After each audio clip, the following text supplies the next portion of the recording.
Hello friends, welcome to my YouTube channel historical world. तो आज हम पढ़ेंगे मध्यकालीन यूरोपीय इतिहास में पुनर्जागरण के प्रभावों को। पुनर्जागरण का प्रभाव। पहला, चित्रकला।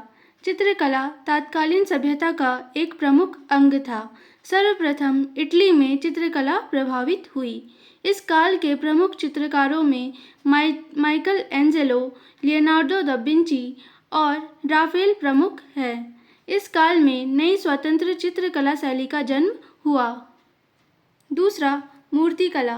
मूर्तिकला पर भी पुनर्जागरण का गहरा प्रभाव पड़ा, परंतु मूर्तिकला में मौलिकता का अभाव है। गिवर्टी इस युग का महान मूर्तिकार था। फ्लोरेंस के गिरजाघर के दरवाजों पर मूर्तियों का निर्माण इसी ने किया था। यह दरवाजा अपनी सुंदरता के लिए विश्व में प्रसिद्ध है। इसे कहा जाता है कि यह स्वर्ग के द्वार पर रखने योग्य है।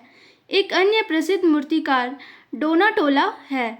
इसकी सेंट जॉर्ज की मूर्ति बहुत प्रसिद्ध है। माइकल एंजेलो की मूसा की मूर्ति अत्यधिक प्रसिद्ध है। ईसाइयों के लिए यह कला का उत्कृष्ट नमूना है और यहूदियों के लिए पैगंबर मूसा की साक्षात मूर्ति है। तीसरा, भवन निर्माण कला।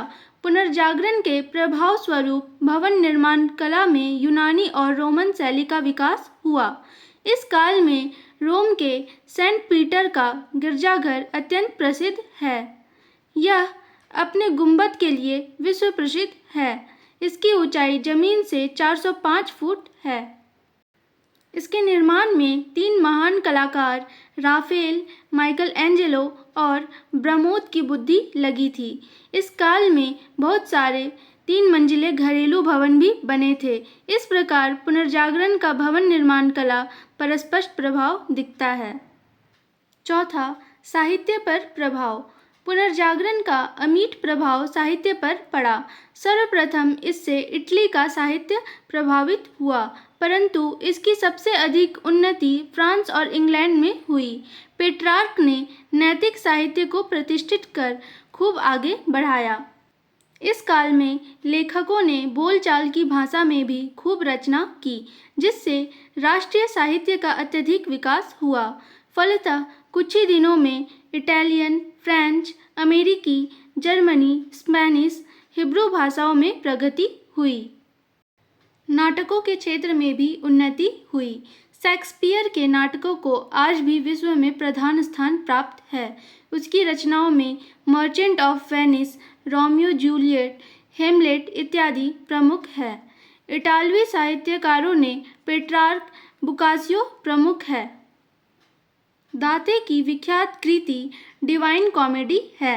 अंग्रेज कवि एडमंड स्पेंसर का नाम भी विश्वविख्यात है।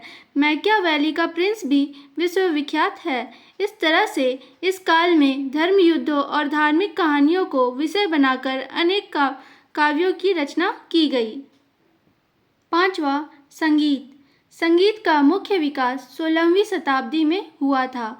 सबसे प्रमुख संगीतज्ञ पालेस्त्रीना था। इस समय के अधिकांश संगीत चर्च से जुड़े हुए थे। पुनर्जागरण कालीन संगीतकारों ने ही कंसर्ट, सिम्फनी, सोनाता और ओपेरा के रूप में आधुनिक शास्त्रीय संगीत की आधारशिला रखी। छठा, विज्ञान। 16वीं शताब्दी में पोलैंड के कोपरनिकस ने बताया कि पृथ्वी एक ग्रह है और यह सूर्य के चारों ओर घूमती है। जर्मन खगोलशास्त्री केपलर ने कोपरनिकस के सिद्धांतों को गणित के प्रमाणों की पुष्टि की। इसी युग में इंग्लैंड के महान वैज्ञानिक न्यूटन ने गुरुत्वाकर्षण का सिद्धांत प्रतिपादित किया। इंग्लैंड वासी विलियम हार्वे ने रक्त प्रवाह के सिद्धांत का प्रतिपादन किया। गैलीलियो ने टेलीस्कोप का आविष्कार किया। गणितज्ञों ने घन समीकरण और चतुर्बल समीकरण के तरीके निकाले। स्टेविन ने दशमलव पर एक वृहद पुस्तक लिखी। नेपियर ने लघुगणक का आविष्कार कर दुनिया की बड़ी सेवा की। तो फ्रेंड्स, आज के इस वीडियो में इतना ही। मिलते हैं अगली वीडियो में। Thank you.